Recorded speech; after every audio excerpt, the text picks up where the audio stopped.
રાષ્ટ્રીય અધિવેશનમાં પીએમ મોદી સંબોધન કરી રહ્યા છે। આપણે સીધા જઈશું ત્યાં।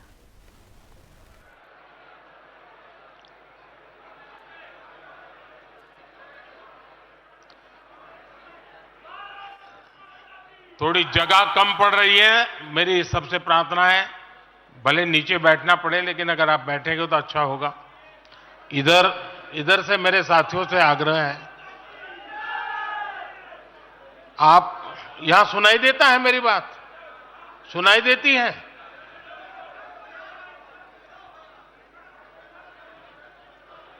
जरा प्रबंधक उस तरफ देखे भाई, जगह नहीं है तो कृपा करके आप कहीं पर भी नीचे बैठ जाइए।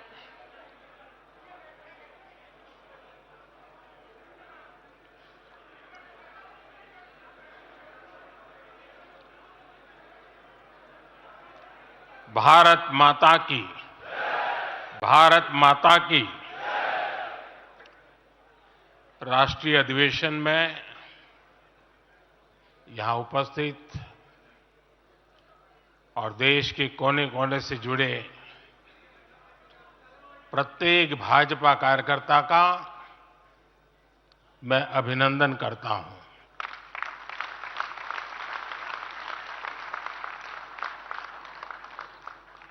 भाजपा का कार्यकर्ता साल के हर दिन 24 घंटे देश की सेवा के लिए कुछ न कुछ करता ही रहता है।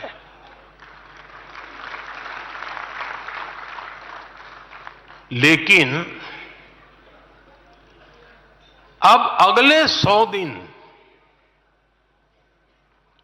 नई ऊर्जा, नया उमंग, नया उत्साह, नया विश्वास, नए जोश के साथ काम करने का है। आज 18 फरवरी है और इस कालखंड में जो युवा 18 वर्ष के पड़ाव पर पहुंचे हैं, वो देश की 18वीं लोकसभा का चुनाव करने वाले हैं।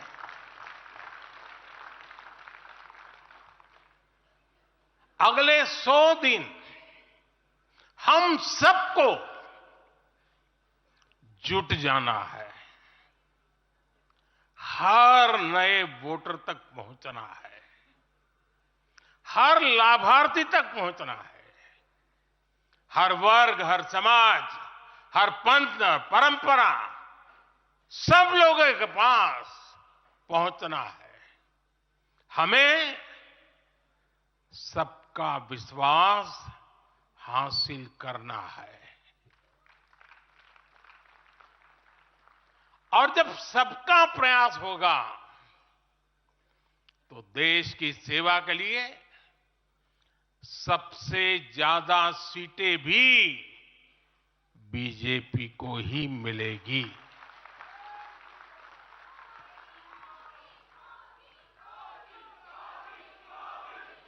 और आज कल मुझे पदाधिकारियों के साथ बैठने का अवसर मिला। कल दोपहर के से आप सबके साथ बैठने का अवसर मिला। मैं नड्डा जी को और उनकी पूरी टीम को और आप सबको बधाई देता हूं। जब मैं पदाधिकारियों की बैठक में साल भर के काम का रिपोर्टिंग सुन रहा था, मैं सचमुच में इतना प्रभावित हुआ कि भाजपा के कार्यकर्ता सत्ता में रहने के बावजूद भी समाज के लिए इतना करते हैं, दिन रात दौड़ते हैं, संकटों के बीच भी करते हैं और सिर्फ भारत मां की जय के लिए करते हैं। ये 2 दिन भी जो चर्चा हुआ, विचार विमर्श हुआ है, देश के उज्जवल भविष्य के लिए हमारे संकल्प को दृढ़ करने वाली हर बातें हुई है। मैं इस भव्य आयोजन के लिए प्रेरक विषयों के लिए आप सबको भी, देश भर के कार्यकर्ताओं को भी नड्डा जी के माध्यम से सबका अभिनंदन करता हूं। साथियों, आज मैं समस्त देशवासियों की तरफ से संत शिरोमणि आचार्य श्री 108 पूज्य विद्यासागर जी महाराज को श्रद्धापूर्वक, आदरपूर्वक नमन करते हुए श्रद्धांजलि देता हूं। उनके संलेखन समाधिस्थ होने की सूचना मिलने के बाद उनके अनुयायी शोक में हैं, हम सभी शोक में हैं। और मेरे लिए तो यह एक व्यक्तिगत क्षति जैसा है। वर्षों तक मुझे व्यक्तिगत रूप से अनेक बार उनसे मिलने का, उनके दर्शन करने का, उनके मार्गदर्शन प्राप्त करने का अवसर मिला है। कुछ ही महीने पहले ऐसा ही मन कर गया था, मेरे प्रवास कार्यक्रम को बदल करके बहुत सुबह सुबह मैं उनके पास पहुंच गया था। तब पता नहीं था कि मैं दोबारा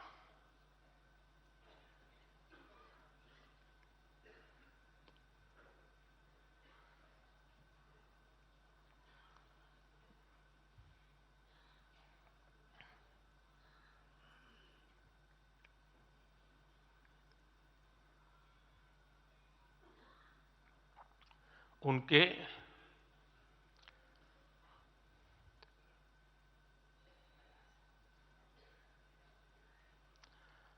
दर्शन नहीं कर पाऊंगा।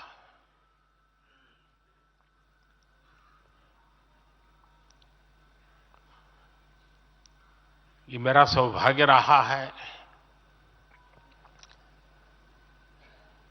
कि पिछले 50 से भी ज्यादा वर्षों से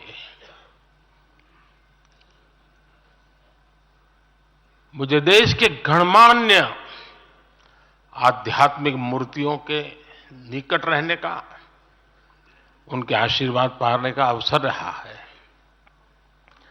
और इसलिए मैं उस आध्यात्मिक जगत की उस शक्ति को भलीभांति जानता हूं, समझता हूं, अनुभव करता हूं।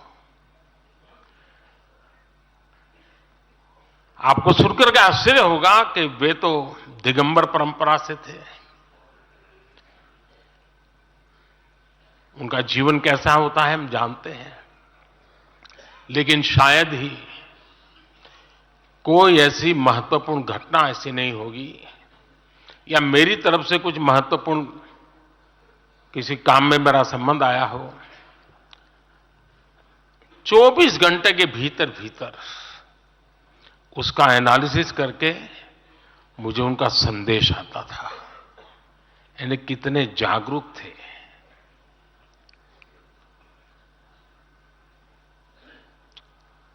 और अपनी विराट आध्यात्मिक यात्रा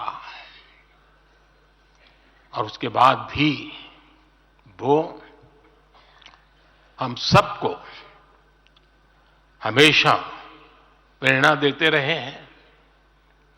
जीवन भर उतनी सौम्यता के साथ उनका लोगों को मिलना, उन्होंने हमारे युवाओं को परंपराओं से जोड़ा, गरीबों तक शिक्षा और स्वास्थ्य की सुविधाएं पहुंचाई।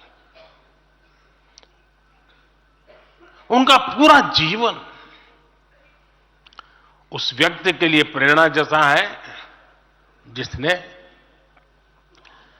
गरीबों और वंचितों के लिए काम करने का संकल्प लिया है।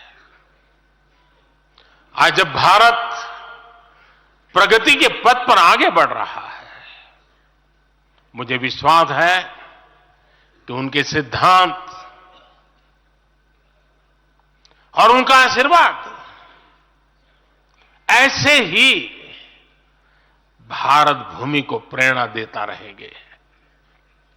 साथियों, पिछले 10 वर्षों में भारत ने जो गति हासिल की है, बड़े लक्ष्यों को प्राप्त करने का जो हौसला पाया है, यह अभूतपूर्व है साथियों।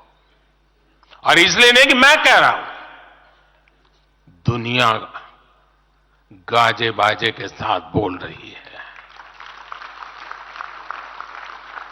भारत ने आज हर क्षेत्र में जो ऊंचाई हासिल की है, उसने हर देशवासी को एक बड़े संकल्प के साथ जोड़ दिया है। और यह संकल्प है विकसित भारत का। अब देश न छोटे सपने देख सकता है और देश न अब छोटे संकल्प ले सकता है। सपने भी विराट होंगे, संकल्प भी विराट होंगे। और ये हमारा सपना भी है, हम सबका संकल्प भी है कि हमें भारत को विकसित बनाना है। और इसमें अगले 5 वर्षों की बहुत बड़ी भूमिका होने जा रही है। अगले 5 साल में भारत को पहले से भी कई गुना तेजी से काम करना है। अगले 5 साल में हमें विकसित भारत की तरफ एक लंबी छलांग लगानी है। लेकिन भाई और बहनों, सारे लक्ष्यों की प्राप्ति के लिए पहली शर्त है सरकार में भाजपा की जोरदार वापसी।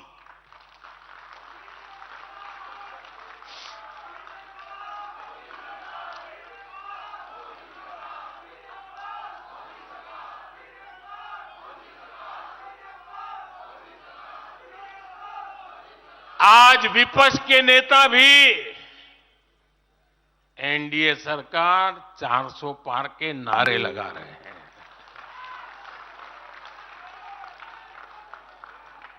और एनडीए को 400 पार कराने के लिए भाजपा को 370 का माइलस्टोन पार करना ही होगा।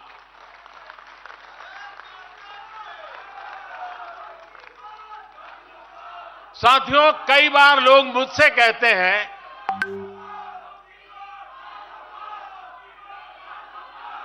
मुझे कहते रहते कि अरे मोदी जी, आपने इतना तो सब कुछ क्या कर लिया, जो बड़े बड़े संकल्प आपने लिए वो तो पूरे कर लिए, अब क्यों इतनी भागदौड़ करनी।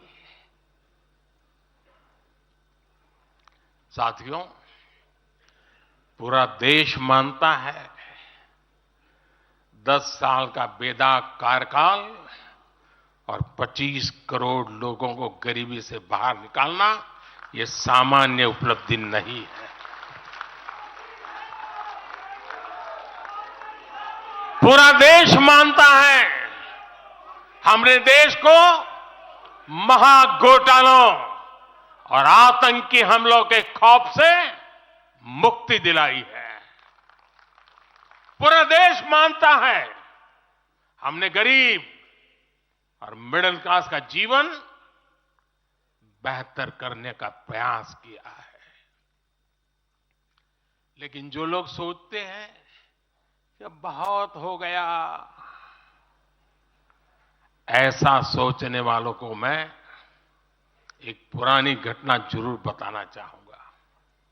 एक बार एक बहुत बड़े नेता मुझे मिले, मेरे प्रधानमंत्री पद के दूसरे कार्यकाल पे।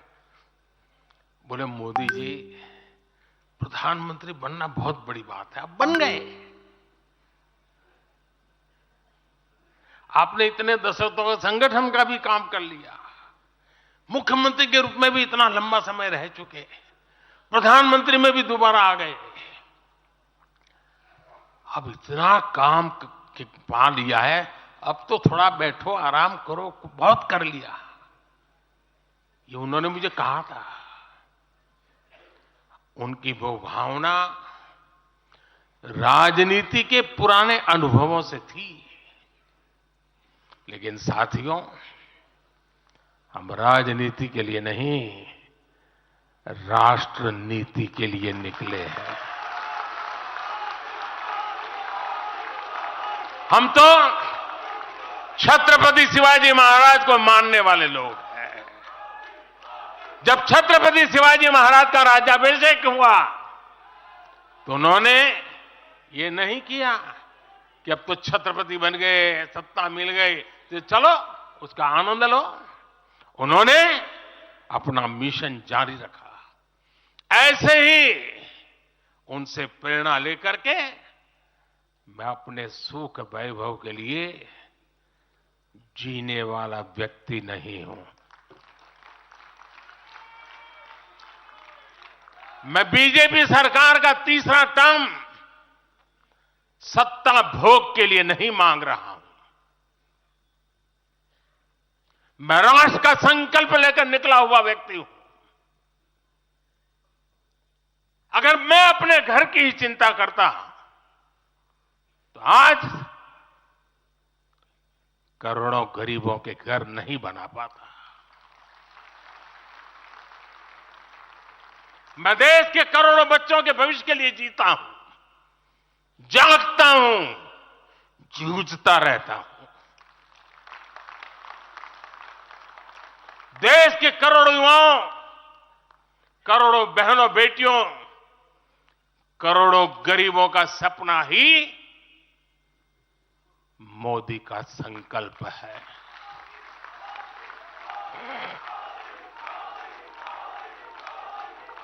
और इस संकल्प की पूर्ति के लिए ही हम सब सेवा भाव से दिन रात एक कर रहे हैं।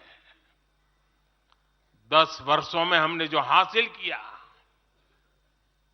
साथियों,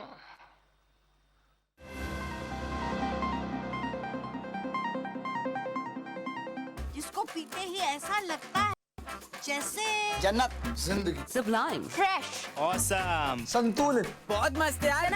पैकेट से कैसे भी अमूल मस्ती बटरमिल्क, देसी रिफ्रेशर।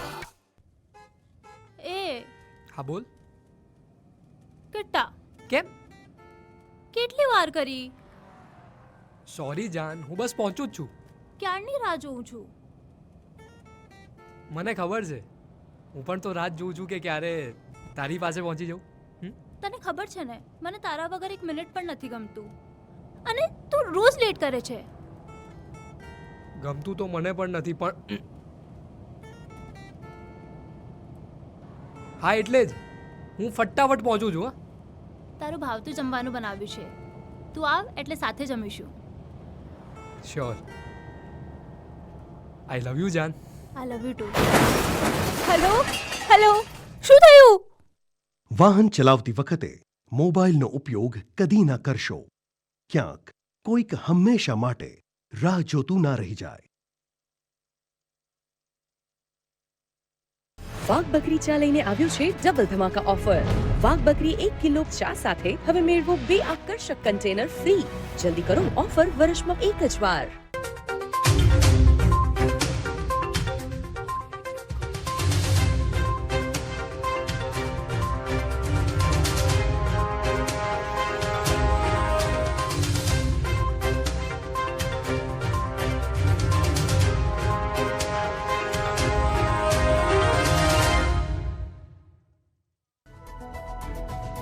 આ હેડલાઇનના પ્રાયોજક છે Tirupati cotton seed oil, test और हेल्थ का परफेक्ट बैलेंस।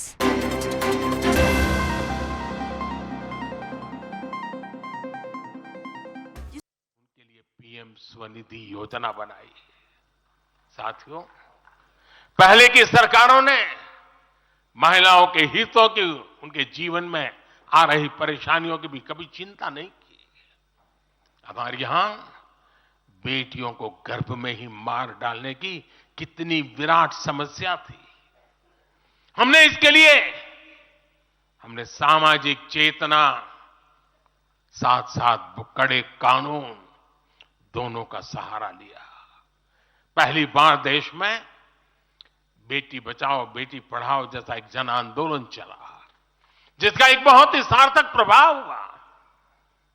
हमने बालिकाओं के, महिलाओं के पोषण पर विशेष बल दिया। हमने पोषण अभियान चलाया ताकि गर्भवती महिलाओं को उचित मदद मिल सके। स्वस्थ महिला ही स्वस्थ संतान को जन्म दे सकती है। गर्भ के समय महिलाओं को उचित पोषण मिले, इसके लिए मातृ वंदना योजना के तहत 3.25 करोड़ से अधिक बहनों को सीधी मदद दी। हमने सुरक्षित मातृत्व अभियान के तहत लगभग 5 करोड़ गर्भवती महिलाओं को हेल्थ चेकअप किया। प्रयास यही था कि माता और शिशु दोनों के जीवन पर पहले जो खतरे रहते थे उन्हें कम किया जा सके। 2014 से पहले महिला सुरक्षा को लेकर कितनी चिंताएं होती थी। हर कोई चिंतित रहता था। हमने रेप, बलात्कार ऐसे अपराधों को, संगीन अपराधों में फांसी की सजा सुनिश्चित की। ऐसे मामलों का तेजी से निपटारा हो, इसके लिए भी विशेष व्यवस्थाएं बनाई। साथियों, मैं देश का पहला प्रधानमंत्री हूं जिसने शौचालय जैसे विषय को लाल किले से उठाया। मैं देश का पहला प्रधानमंत्री हूं जिसने महिलाओं के खिलाफ अपशब्दों पर लाल किले से नाराजगी व्यक्त की थी। नारी गरिमा, नारी सम्मान हमारे लिए सर्वोपरि है। मुझे गर्व है कि पिछले 10 वर्षों में भाजपा सरकार ने महिलाओं का जीवन आसान बनाने के लिए अनेक कदम उठाए हैं। हमने 10 करोड़ उज्ज्वला गैस कनेक्शन दिया। हमने 4 करोड़ घर बनवाए, जिनमें 3 करोड़ से ज्यादा घर महिलाओं के नाम रजिस्टर हुए। हमने महिलाओं के नाम 3 करोड़ से ज्यादा घर रजिस्टर करवाकर उनको घर की मालकिन बनाया। हमने 10 करोड़ परिवारों की बहनों को पहली बार नल से जल दिया। हमने 12 करोड़ परिवारों की बहनों को टॉयलेट दिया। और टॉयलेट वो 4 दीवारी नहीं है, इज्जत घर है। हमने 1 रुपए में सुविधा सैनिटरी पैड्स की योजना शुरू की। हमने 25 करोड़ से ज्यादा महिलाओं के बैंक अकाउंट खोले। हमने 30 करोड़ से अधिक मुद्रा लोन महिला लाभार्थियों को दिए। साथियों, बहनों को आर्थिक रूप से सशक्त करने के लिए, बेटियों को नौकरी करने में आसानी हो, इसके लिए हमने अनेक कदम उठाए। हमने सेल्फ हेल्प ग्रुप से 10 करोड़ बहनों को जोड़ा। हमने 1 करोड़ बहनों को लखपति दीदी बनाया। खादी को जो फिर से नया जीवन मिला है, उसका फायदा भी सबसे अधिक गांव की बहनों को ही हुआ है। हमने प्रेगनेंसी लीव को बढ़ाकर 26 हफ्ते किया। पहले फैक्ट्रियों में या दूसरी जगहों पर महिलाओं को नाइट शिफ्ट में काम करने के लिए अनेक अड़चनें थी। हमने श्रम कानूनों में सुधार करके उनको भी दूर किया। हमने पैरामिलिट्री फोर्सेस में महिलाओं की भर्ती 2 गुने से अधिक की। हमने सेनाओं के अग्रणी मोर्चों में महिलाओं की तैनाती को सुनिश्चित किया।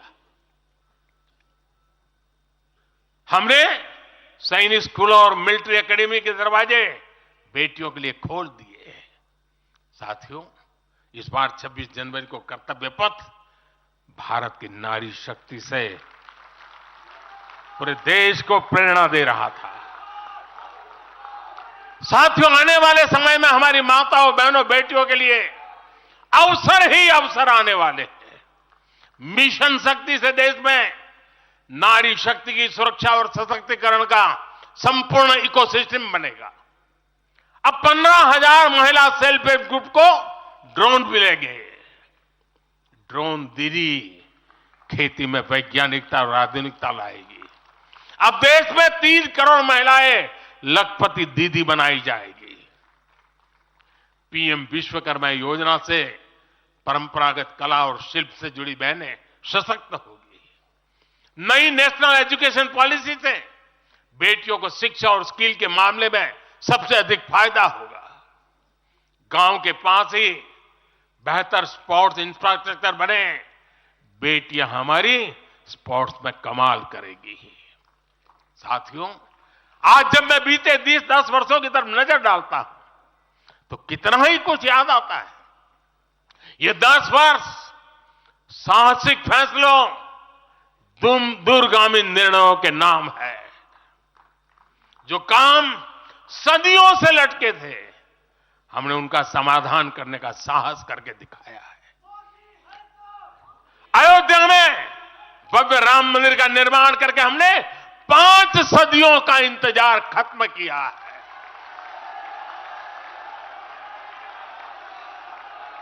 गुजरात के पावागढ़ में 500 साल बाद धर्म ध्वजा फहराई गई है। 7 दशक बाद हमने करतारपुर साहिब राहदारी खोली है। 7 दशक के इंतजार बाद देश को आर्टिकल 370 से मुक्ति मिली है। लगभग 6 दशक बाद राजपथ कर्तव्य पथ के नए स्वरूप में सामने आया है। 4 दशक बाद आखिरकार 1 रैंक 1 पेंशन की मांग पूरी हुई है। 3 दशक बाद आखिरकार देश को नई राष्ट्रीय शिक्षा नीति मिली है।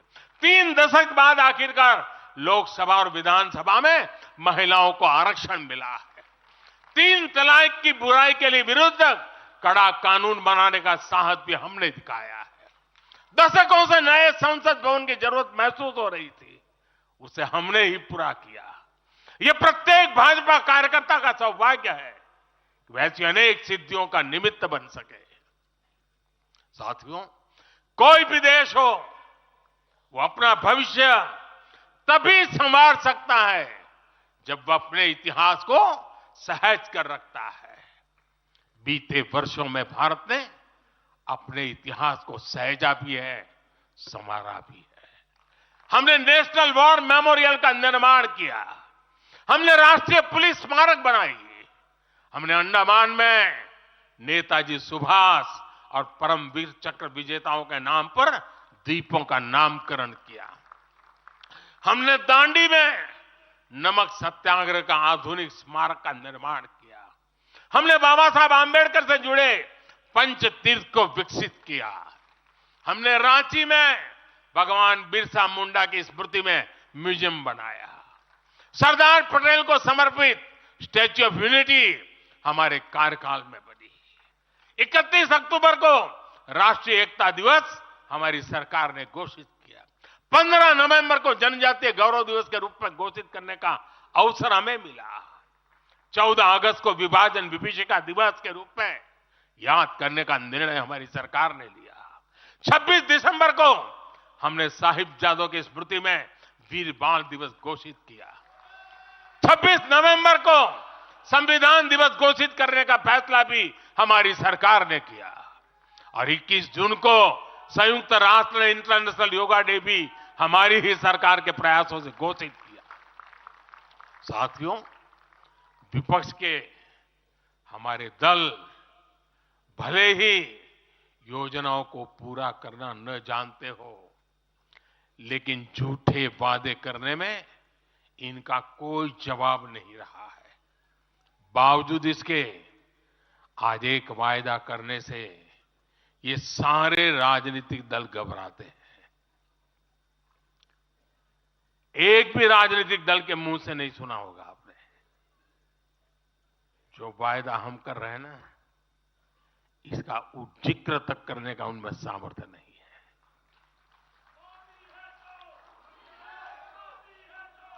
और हमारा वायदा है विकसित भारत का।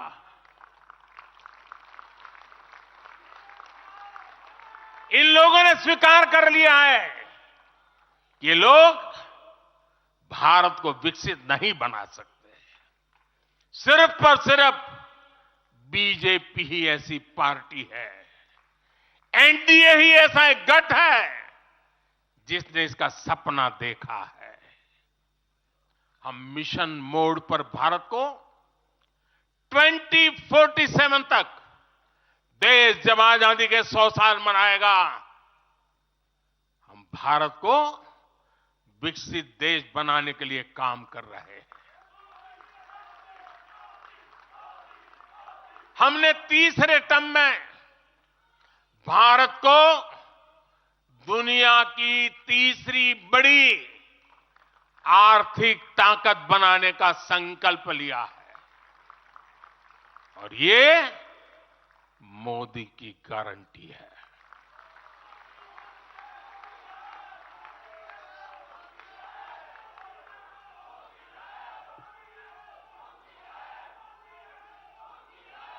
और जब मैं भारत को तीसरी आर्थिक ताकत बनाने की बात करता हूं, तो उसका मतलब भी बहुत गहरा है।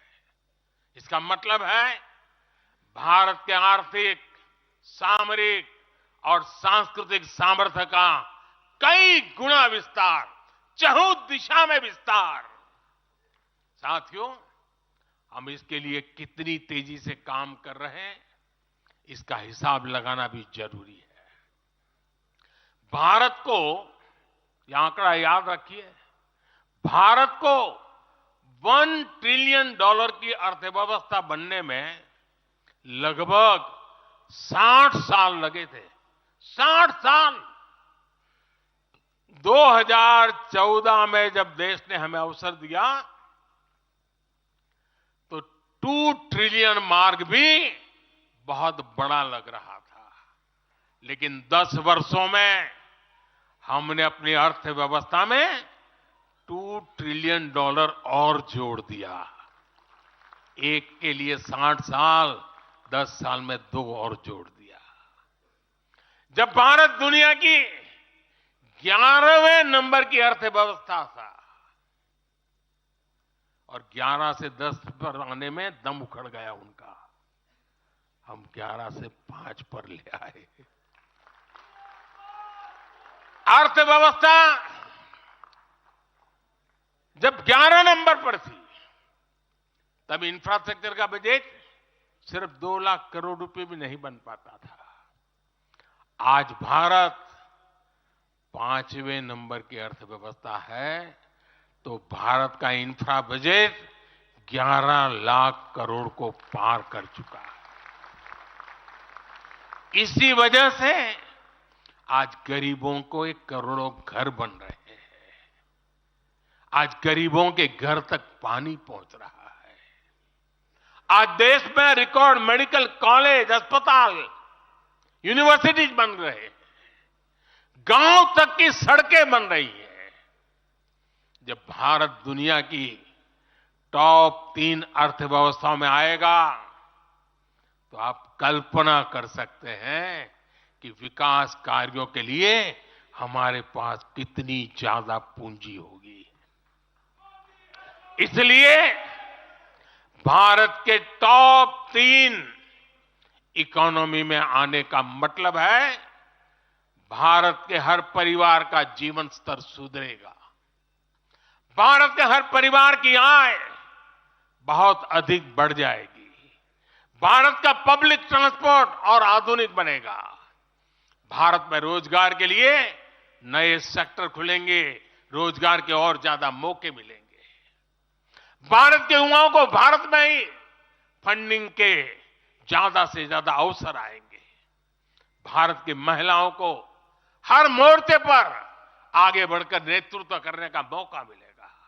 हमारे किसान लेटेस्ट टेक्नोलॉजी से जुड़कर काम करेंगे। कृषि उत्पाद में वैल्यू एडिशन करेंगे।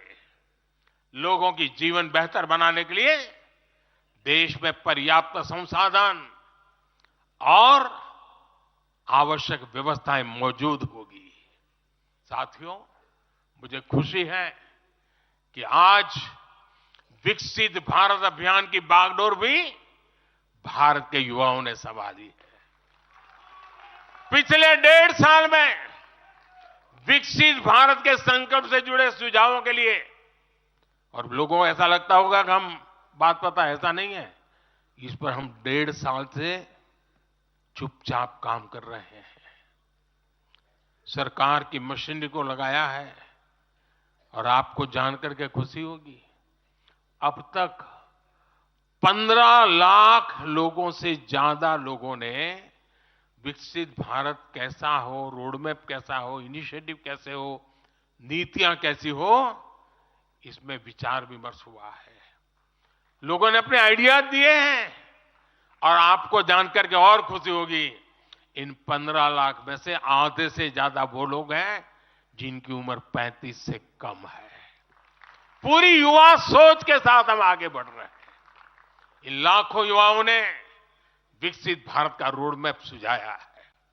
साथियों, युवा ऊर्जा से भरा हुआ भारत आज अपने लिए बड़े लक्ष्य तय कर रहा है, और जो लक्ष्य तय करता है अपनी आंखों के सामने उसे प्राप्त भी करता है।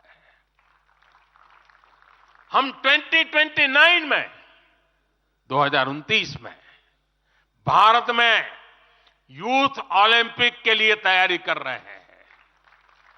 हम 2036 में भारत ओलंपिक खेलों की मेजबानी करे, इसके लिए काम कर रहे हैं।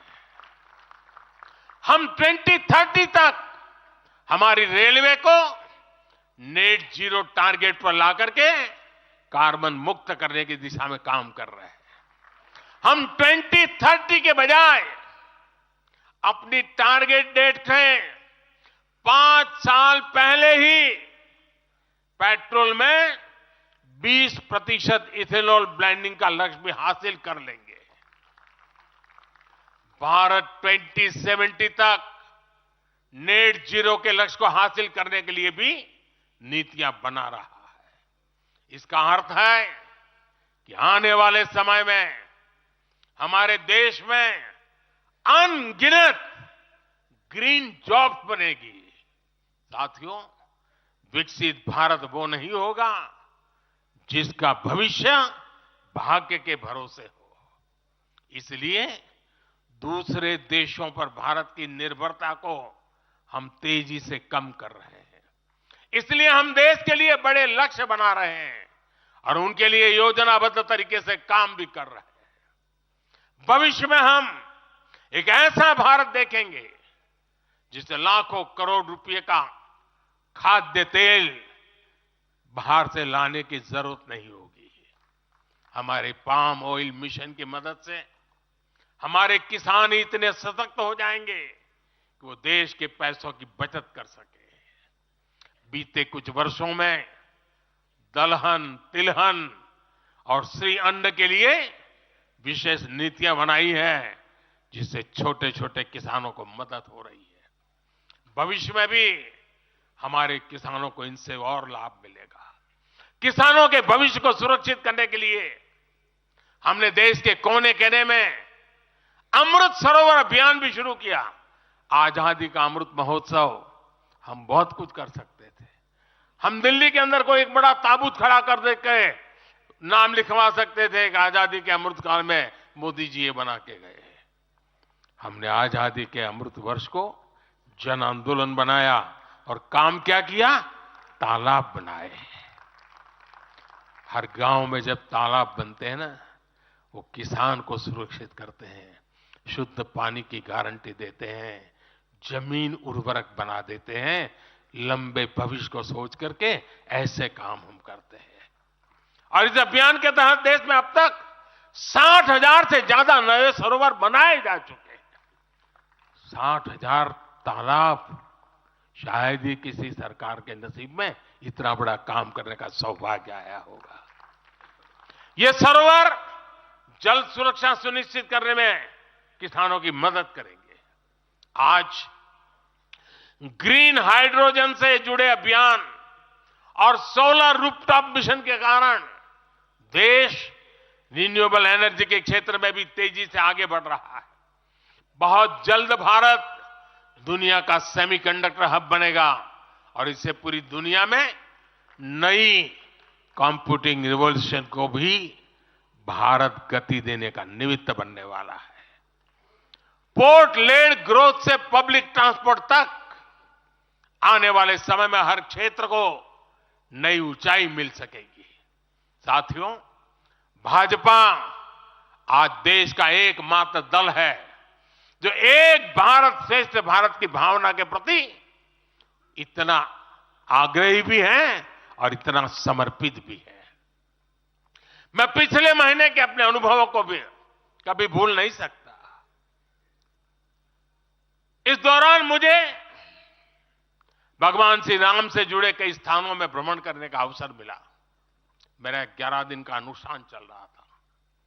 उस अनुष्ठान के दरमियान मैं नासिक, लेपाक्षी, त्रिप्रयार, श्रीरंगम, रामेश्वरम, धनुषकोडी, मैं इन जगहों पर एक सामान्य साधक के तौर पर गया था।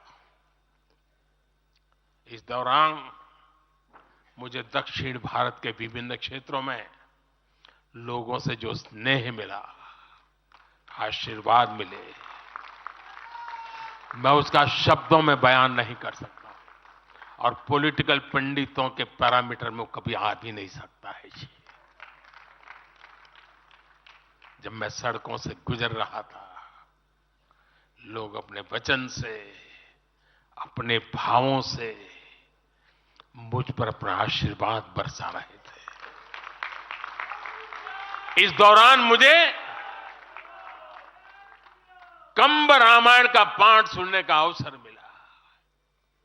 ये ठीक उसी जगह पर हुआ जहां महान कवि कंबन ने 800 वर्ष पहले अपने रामायण की रचना की थी। आप कल्पना कर सकते हैं उसी स्थान पर बैठ करके जब मैं कंब रामायण सुन रहा था, उस भाव विश्व को मैं ही अनुभव कर सकता हूं। एक ऐसा अद्भुत क्षण था जिसमें एक भारत श्रेष्ठ भारत की भावना पूरी तरह समाहित थी। मुझे विश्वास है कि आप सभी ने भी कम अधिक मात्रा में इसे महसूस किया होगा। हम हमेशा विभिन्न तरीके से देशवासियों को करीब लाने का निरंतर प्रयास करते हैं। एकता के सूत्र में बांधने के लिए हमारी कोशिश रहती है। चाहे संयुक्त राष्ट्र में पहली बार जाकर के कोई तमिल में बोलता है, जगत गुरु बसवेश्वरा का संदेश दूर दूर तक पहुंचाने के लिए हम लेके जाते हैं। काशी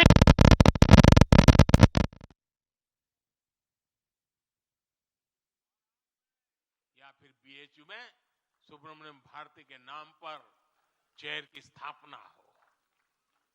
हम G20 करते हैं तो भी देश के कोने कोने में जाकर के करते हैं। हम विश्व के मेहमान आते हैं तो दिल्ली को ही देश नहीं मानते, हम हर राज्य में लेकर के जाते हैं। हमारे राजभवनों में हर राज्यों के स्थापना दिवस बनाए जाते हैं। कोई भी राज्य भवन होगा, नागालैंड का भी वहां स्थापना दिवस मनाया जाएगा और गुजरात का भी मनाया जाएगा, महाराष्ट्र का भी मनाया जाएगा, गोवा का भी मनाया जाएगा। हर राजभवन में राष्ट्रीय एकता का एक प्रकार से उत्सव बना दिया जाता है। हम अपनी विविधता को सेलिब्रेट करते हैं। एक भारत श्रेष्ठ भारत की भावना हमारे दिल के बहुत करीब है। इसे मजबूत बनाने के लिए हम काम करते हैं। साथियों, एक भारत श्रेष्ठ भारत की भावना हमारी गवर्नेंस में भी दिखाती है।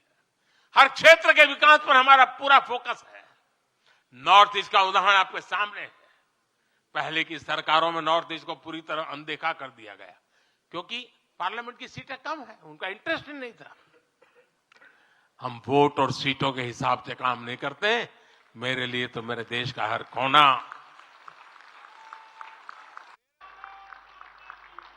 समृद्ध हो, विकसित हो, ये हमारा भाव है। आज चाहे सियाचिन हो या फिर देश के आकांक्षी जिले हो, कोई हमसे दूर नहीं है। वो गांव जिन्हें पहले आखिरी गांव कहा जाता था, हमारे लिए देश के वो पहले गांव बन गए। और मैंने सारे कैबिनेट के मंत्री उन गांवों में रात बिता करके आए। कुछ मंत्रियों को तो -15 डिग्री में रात को रुकना पड़ा वहां, क्योंकि हम आत्मसात करना चाहते हैं। हमारे लिए देश का हर हिस्सा महत्वपूर्ण है, हर हिस्से पर हमारा फोकस है। साथियों, जो भी राजनीति में दिलचस्पी रखता है और जिसके लिए लोकतांत्रिक मूल्य प्रमुख रहते हैं, वो भी अगर न्यूट्रल है तो पब्लिकली हमारी प्रशंसा करते हैं, न्यूट्रल नहीं है तो खानगी में तो कर ही देते हैं। इसकी एक बड़ी वजह है, हमने समय के साथ खुद को सकारात्मकता के साथ बदलने का प्रयास किया है। हमने अपनी राजनीतिक व्यवस्था को नए और आधुनिक विचारों के लिए खुला रखा है। आजादी के बाद वर्षों तक जिन्होंने हमारे देश पर शासन किया, उन्होंने एक व्यवस्था बना दी थी। उस व्यवस्था में कुछ बड़े परिवारों के लोगों को ही सत्ता के केंद्र में रहे, उनके आसपास रहने वाले लोगों को ही राजनीतिक ताकत मिलती रही। अहम पदों पर परिवार के करीबियों को ही आगे बढ़ाया गया। हमने इस व्यवस्था को भी बदल दिया। हमने नए लोगों को मौका दिया कि वो हमारी व्यवस्था का हिस्सा बने और परिणाम ला करके दिखाएं। इससे व्यवस्था में नयापन आया और इसका लोकतांत्रिक स्वरूप कायम रहा। हमारी कैबिनेट में रिकॉर्ड संख्या में नॉर्थ ईस्ट के मंत्री हैं। नागालैंड से पहली बार